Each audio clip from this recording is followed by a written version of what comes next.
Let's get right into it. If you spend any time scrolling financial news or social media these days, you are probably completely overwhelmed by the constant barrage of panic, hype, and drama. But right beneath that daily internet noise, there's actually a massive global wealth restructuring taking place. In today's explainer, we're going to look at the hard data to reveal a deliberate financial puzzle that is completely hidden from the average observer.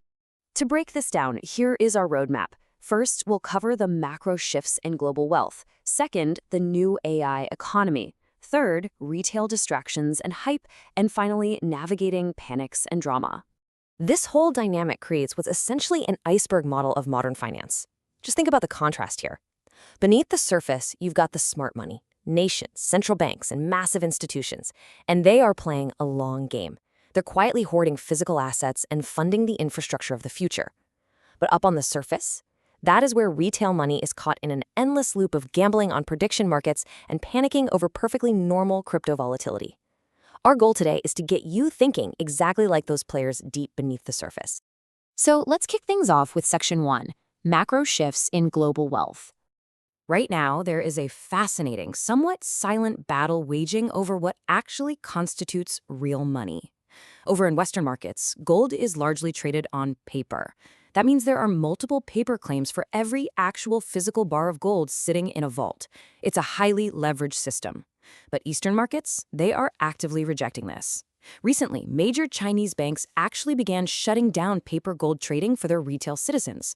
Why?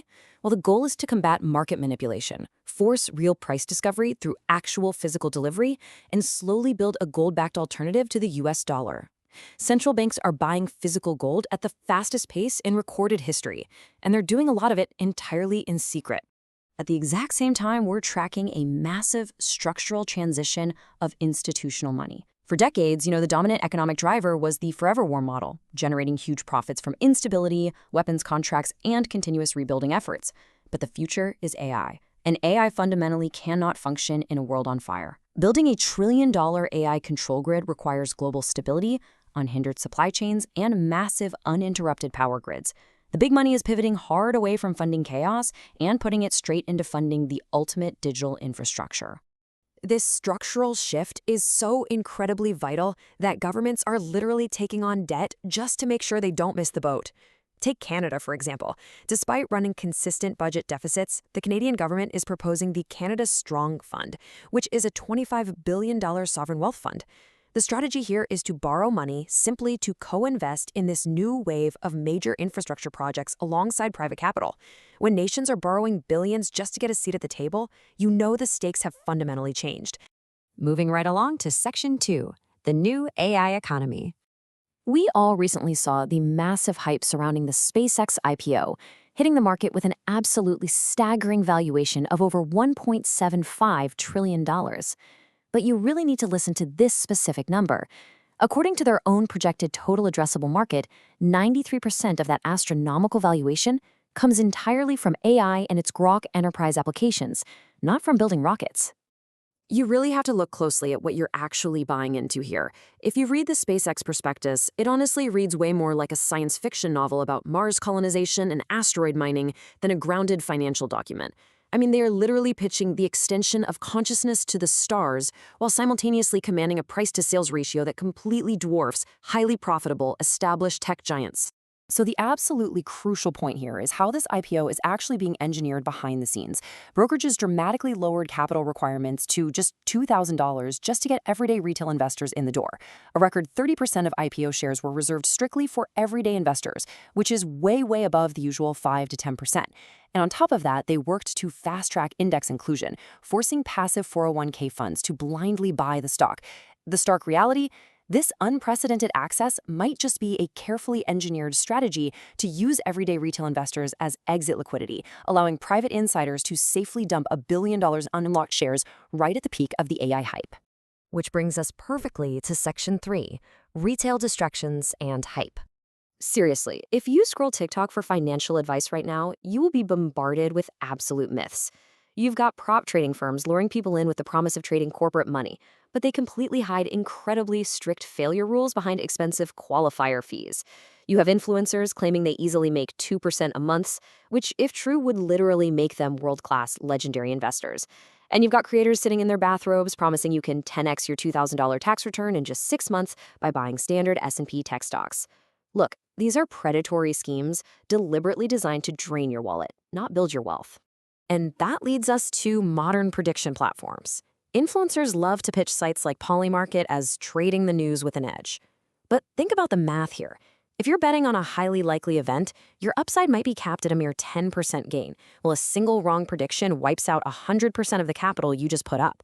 They are just thinly traded casinos disguised as financial exchanges, and the hard data clearly shows that most people using them end up losing their money entirely. Meanwhile, you have retail investors completely panicking over a recent 50% drop in Bitcoin. But let's take a breath and look at the historical data. A 50% pullback obviously feels terrifying in the moment, but history quickly proves this volatility is just a perfectly normal part of its 4-year cycle. Bitcoin has previously survived massive drops of 99%, 83%, and 74%. Reacting to the surface noise just causes you to sell at the exact wrong moment. Instead of panicking, we need to look at the metrics that actually matter. Historically, a great indicator is the realized price, which is the average break-even point for all typical holders in the market. Currently, that sits right around $53,000. Every single time Bitcoin has fallen below this metric in past bear markets, it has marked peak investor capitulation and signaled a true market bottom before skyrocketing back up. The smart money watches the data. The surface money just watches the drama. Finally, let's wrap this up with Section 4. Navigating panics and drama. A massive political panic erupted online recently when a prominent author and podcast guest claims that Canada was enforcing a draconian exit tax of over 55% just for leaving the country. This sparked millions of views, fierce political debates, and incredible outrage about a tyrannical wealth tax meant to permanently trap citizens. But using a simple myth versus fact framework, the reality is entirely different. Canada does not have a flat wealth tax for leaving. It has a departure tax, which is essentially a deemed disposition on unrealized capital gains. And because capital gains in Canada are taxed at half of your marginal income rate, the absolute maximum rate you would pay, even in the highest tax province of Quebec, is just under 27%. The viral outrage completely conflated top-tier income tax brackets with capital gains rates to make it sound scarier.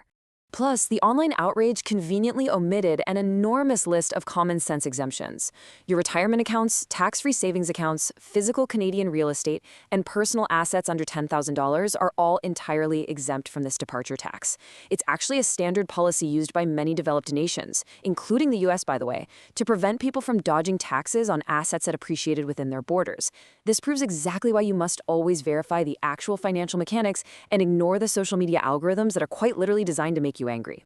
So, to wrap this explainer up, you have to look beneath the hype of the iceberg. The smart money is out there securing physical assets and building out massive AI infrastructure, while the algorithms want you gambling on TikTok tips and panicking over fake tax math.